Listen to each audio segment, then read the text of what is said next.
Good evening. Also tonight, UK Prime Minister David Cameron has risked insulting the Chinese government by suggesting a free society. The state government's controversial stop and search legislation is effectively dead after the Nationals announced they will not be supporting it. Blake Curtis begins our coverage. Although the legislation is on hold for now, the government believe that by 2013, community attitudes towards crime will change and the reintroduction of the law through Parliament will be required. The issue will be a key election issue at the next state election. WA Police Union President Russell Armstrong is outraged at the Nationals' plan to align with the Greens and Labor to block the controversial stop and search laws. Well, I'm absolutely outraged. Like the members of the community in Western Australia, I think all metropolitan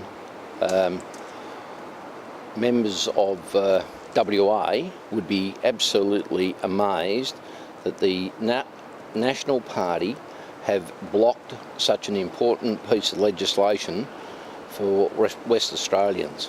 The government needed the support of 3 of the 5 National MPs in the upper house for the bill to pass. All 5 will be voting against it. Police Minister Rob Johnson has offered to make further amendments to the bill in order to win their support. However, the Nationals believe the laws are unnecessary. If successful, the laws would have allowed the police the power to search anyone in a declared area without consent or reasonable suspicion. Mr Armstrong believes those who vote against the legislation will have blood on their hands if violence on Perth streets escalates. Mr Armstrong believes safety on Perth streets at night, which is already a serious issue, will be further jeopardised without the introduction of the law. I certainly hope there is no one attacked in the next 6 or 12 months. But if they are, these upper house members will have blood of that victim on their hands. The government hopes to have the legislation passed through state parliament by the end of the year. Blake Curtis, DHK News. Westpac has joined the other 3 major banks in raising mortgage rates more than the Reserve banks with a 35 basis point increase. Braden Edwards has the details. The National Australia Bank followed the lead of Australia's other 3 major banks yesterday by raising their interest rates. The move came just over an hour after National Australia Bank raised its standard variable mortgage rate by 43 basis points. While Westpac's increase is the smallest of the big 4, it still has the highest standard variable mortgage rate. The standard variable mortgage rates for the big 4 banks are National Australia Bank with 7.67%, ANZ with 7.8%, the Commonwealth Bank with 7.81% and Westpac with 7.86%. All the rate rises are above the Reserve Bank's 25 basis point official hike last week, but Westpac's latest move is below the ANZ's 39 basis point increase and the Commonwealth Bank's 45 basis point rise. Westpac-owned St George Bank announced a 37 basis point rate increase to 7.8% per annum, effective from Tuesday. And unlike the ANZ and the National Australia Bank, Westpac has made no intention of removing its mortgage exit fees, although it is offering a 40 basis point discount on its 3-year fixed loans, as is the ANZ. Westpac's rate hikes take effect from Tuesday, while the National's rate rise will take effect on Monday, but National Australia Bank's removal of early exit fees will not take place until December 6. Braden Edwards, DHK News. New questions have been raised about why a man in custody who was repeatedly tasered by police was also charged with obstructing the police. It has been revealed that on the night Kevin Spratt was tasered 13 times by police, he was also charged with obstructing police officers. The event occurred at the East Perth Watch House in August 2008, and no police officers were charged over the incident. The formal police statement says Mr. Spratt becomes violent and aggressive to police who were attempting to restrain him by kicking and flattening his arms around. The account contradicts the video footage of the incident released by the Corruption and Crime Commission, where Mr. Spratt appears to subdued the entire time. A spokeswoman for the police commissioner says internal investigators are still revealing the events, so does the CCC. The Chief Executive Donald Tsang says Hong Kong may need to build up to 5 smaller rubbish indication facilities across the territory to help ease the problem of overflowing landfills. He says Hong Kong should consider whether it wants a large number of smaller facilities or a smaller number of large indicators. Speaking after visiting a small-scale indicator in Tokyo on the sidelines of APEC conference, Mr. Tsang also said it is important to consider how to integrate such facility within the community. 3 building contractors have been fined between $96,000 to $936,000 for a raft of safety violations connected to a fatal lift shaft accident in the International Commerce Center in West Kowloon. 6 workers died when an overload platform plunged from the 27th floor of the skyscraper last September. The main contractor, Sandfields, and 2 subcontractors, Well Achieved Construction and Wen White Construction, plead guilty to the total of 49 charges. Special Magistrate Debbie says the fines has to reflect the seriousness of the safety violations. Taiwan's Supreme Court has sentenced ex-president Chen Shui Bian and his wife to 19 years in prison for bribery. The decision cannot be appealed and 2 of the web of cases against the former First Family. The sentence could be increased as the Supreme Court reviews the other charges. CL Pro has the latest. The High Court gave both Mr. Chen and his wife 20 years in June. Mr. Chen's fate may impact the 10th local elections on November 27th, as he was the anti-China opposition party's only president in Taiwan history and was seen as a party standard bearer until he resigned over the charges against him. This month's elections are being watched as bellwether for the 2012 presidential race.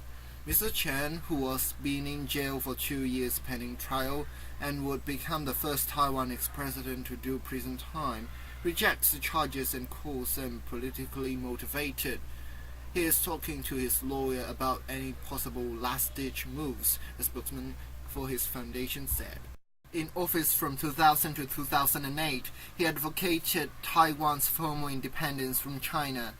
His stance upset Beijing and Taiwan's staunchest ally, the United States, as it sought to build relations with China. CL Pro DHK News. Barack Obama saluted to the bravery of U.S. troops who defended South Korea during its war with North Korea while arriving in Seoul for the G20 summit. Speaking at an army garrison in South Korea where the U.S. keep a presence of more than 28,000 troops, the president condemned the communist North for continuing on a course he says deepens its isolation and the poverty of its people. The U.S. president says North Korea knew the path of prosperity and suggests its leaders to take it. Obama is in Seoul for meeting the G20 group of economic nations. He arrived hoping to seal the exclusive trade deal with South Korea that could mean jobs and new markets for the frustrated businesses and workers back home.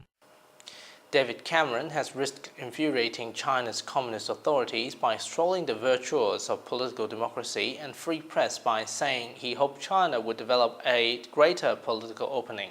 Blake Curtis reports.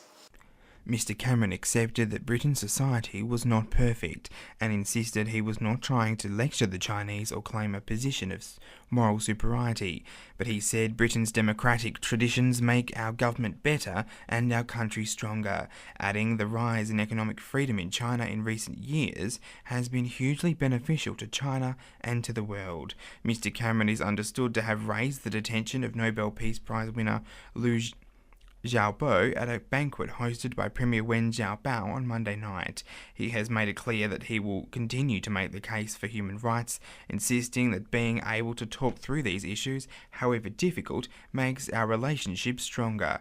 The Prime Minister also warned that globalization could go into reverse, harming economies around the world, unless China acts to correct dangerous trade imbalances. Ahead of a G20 summit at which Beijing will face pressure to allow faster appreciation of its yuan currency, Mr. Cameron warned that the massive surpluses created by China's export success had created a dangerous tidal wave of money sweeping around the world. Blake Curtis, DHK News. And finally tonight, Chile's Spring Flower Festival is on. Our South American correspondent Brian Perez went into to discover the beauty of nature. DHK News is on Bustamante Park in Santiago of Chile, in the 8th Plant and Tree Exhibition of Municipality of Providencia. In the stand of Mauricio Allende, architect and landscaper, we find beautiful bonsais. Currently have bonsais of 46 years old, or bonsais we rise, born from the seeds technique. Other techniques are the Chinese and Japanese style, using a tree already developed. These techniques are very beautiful too, said Sergio Ara. Mauricio Yan is currently participating in an international competition, which is organized in Taipei.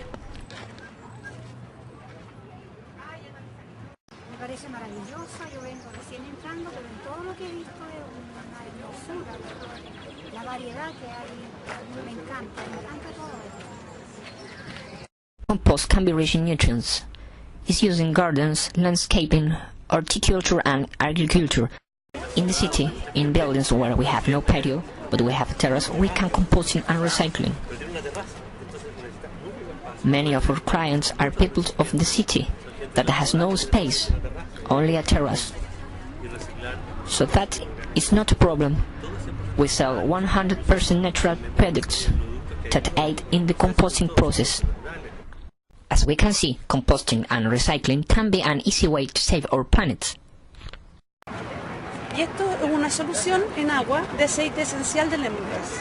El lemongrass es una gramínea tropical, de clima tropical, que es repelente de insectos voladores, de moscas, que es lo que a nosotros nos interesa en el caso del compost. For DHK News, Fabián Cornejo on the camera, Brian Ramirez reporting from Santiago, Chile. And those are the news from DHK. I'm Ivan Leung. Pleasant viewing and good night.